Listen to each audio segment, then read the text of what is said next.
Thariqah adalah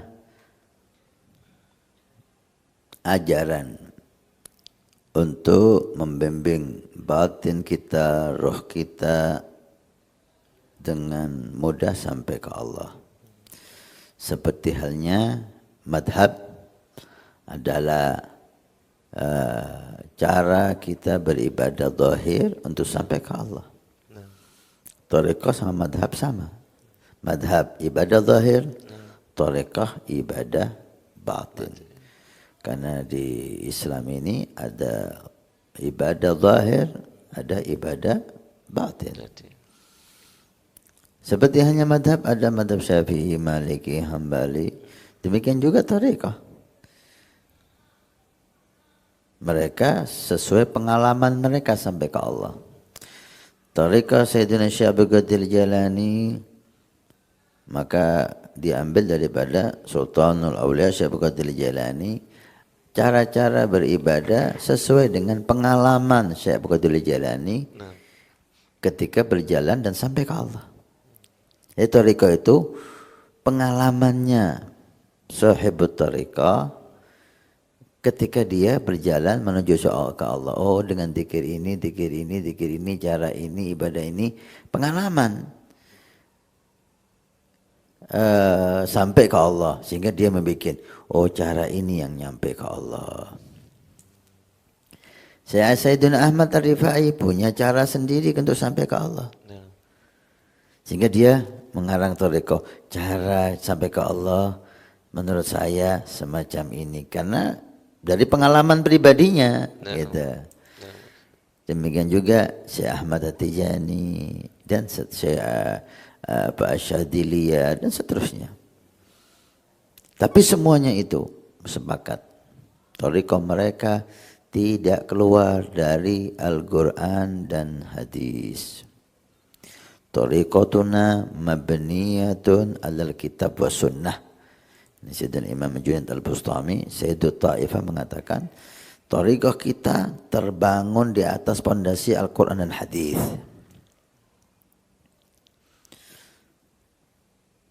Jika ada thariqah menyimpang dari Al-Quran dan hadis, itu bukan thariqah yang benar, itu berarti sudah.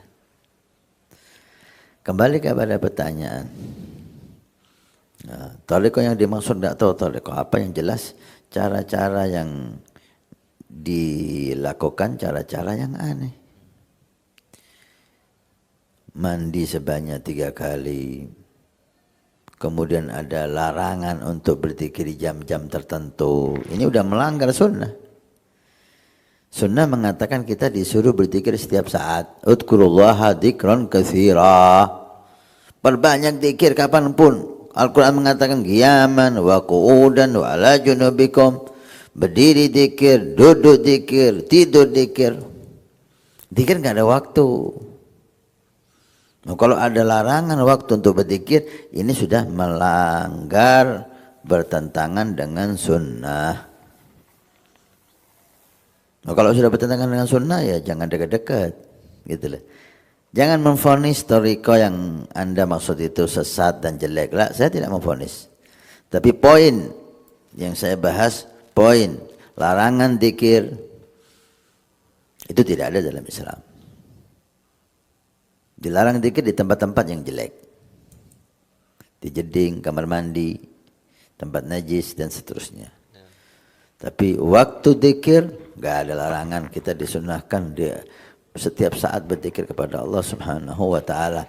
Maka poin itu melanggar syariat, melanggar sunnah, maka saran saya ya jangan diikuti. Ikut thariqah yang jelas. Ya. Da' ma yuribuk ila ma la yuribuk. Nabi memberikan patokan kepada kita, rumus, tinggalkan yang meragukan kamu. Ragu-ragu tinggal. Ambil yang kamu yakin. Pentingnya thariqah adalah untuk mengobati setiap ghaflah, kelalaian apa yang ada terletak di setiap hati manusia, tempatnya kelalaian yang mengakibatkan kita ini menjadi berbuat yang tidak diridhoi oleh Allah dan tidak disukai oleh baginda Nabi sallallahu alaihi wasallam. Karena ghaflah itu akan memunculkan beberapa penyakit-penyakit, di antaranya kesombongan, fakhr, kibir, hasad atau dengki, hikid dan lain sebagainya. Semuanya itu letaknya tidak di mulut, letaknya itu tidak di mata, letaknya tempatnya bukan di telinga, tapi fil qulub.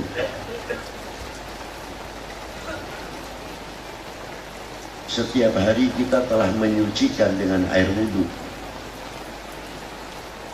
Setiap hari kita telah membersihkan badan kita dengan mandi. Ada yang mandinya 1 kali, 2 kali, atau 3 kali. Alhamdulillah, kita mendapatkan kebersihan dari mandi. Tapi yang menjadi pertanyaan, sejauh mana kita memandikan hati kita setiap hari?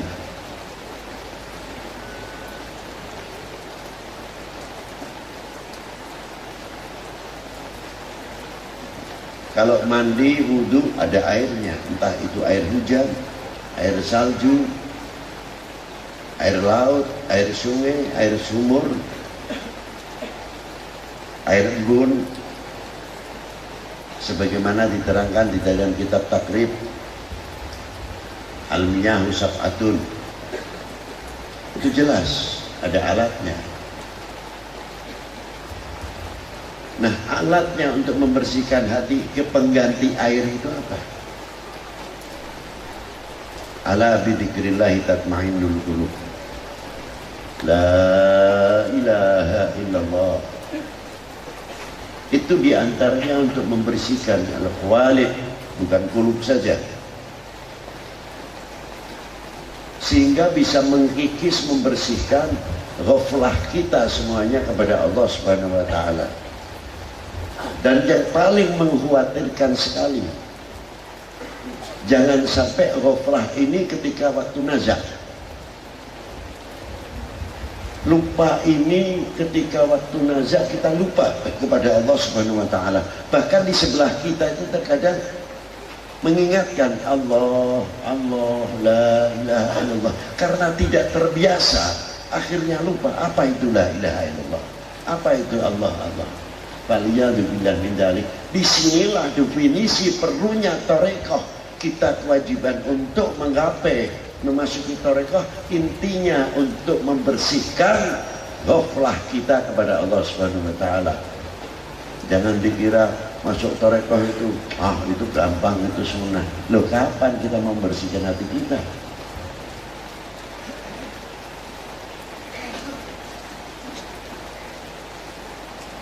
Kalau ada orang alim sekali, saya tidak heran. Tapi kalau ada orang yang hatinya bersih, mukhlis dan sebagainya, saya kagum kepada orang itu. Dan saya bertanya, kapan aku soimono itu kapan? Ini pentingnya tarekat adalah di sini intinya. Tidak Qadiriyah, tidak Naqsyabandiyah, tidak Khalidiyah, Justiyah, Suhrawardiyah, dan lain sebagainya, Tijaniyah, Idrisiyah, Alawiyah, Idrusiyah, Hadadiyah, dan selain-lainnya tarekat. Intinya sama, tasfiyatul qulub. Untuk mendapatkan apa? Anta'budallah ka'annaka tarah. Ini terlalu tinggi, sudah menggapai saja. Fa in lam takun tarah fa innahu yarah. Bila kita yang pertama tidak bisa, coba kita merasa dilihat, didengar oleh Allah Subhanahu wa ta'ala. Ini sulit untuk bisa mengingatkan diri kita sendiri, selalu ingat kepada Allah Ta'ala wa Rasulih. Tanpa dilatih dengan zikir yang banyak, dengan pelantara guru kita yang mengajarkan, mengantar wusul. Robitoh adalah bukan untuk mendewakan guru, tapi guru kita adalah wasitoh untuk mengantar kita ketemu sama Allah Subhanahu wa Ta'ala. Ketika Rasulullah Isra wal Mi'raj dituntun oleh malaikat Jibril, tapi setelah di Sidratul Muntaha Rasulullah langsung bertemu dengan Allah Subhanahu wa Ta'ala, mengetahui dengan langsung wa huwa mukhalafatu lil hawadithi. Itu hebatnya. Nah, kami perlu penuntun untuk Mi'raj. Nah, murid Mi'rajnya itu dengan apa? Dengan guru-guru mursyid itu tadi, sehingga menemukan la ilaha illallah Muhammadur Rasul sallallahu alaihi wasallam. Kalau orang sudah merasa selalu didengar, dilihat oleh Allah Ta'ala, kira-kiranya akan mengurangi maksiat atau tidak? Insya Allah kalau merasa selalu didengar oleh Allah, dilihat oleh Allah, malu rasanya. Akan ngumbar omongan ceria mulut seenaknya sendiri, malu kepada yang menciptakan. Ini yang menciptakan siapa mulut ini? Kita ini dipinjami oleh Allah Ta'ala. Apakah itu ucapan terima kasih kita kepada yang Maha Kuasa yang telah menciptakan mulut kami, sehingga kami gunakan untuk fitnah mulut-mulut kita? Apakah itu tidak menjadi tuntutan di hadapan Allah Subhanahu wa Ta'ala? Lisan saghirun jirmuhu, kata Imam Ghazali. Tapi Saiful Qatil ini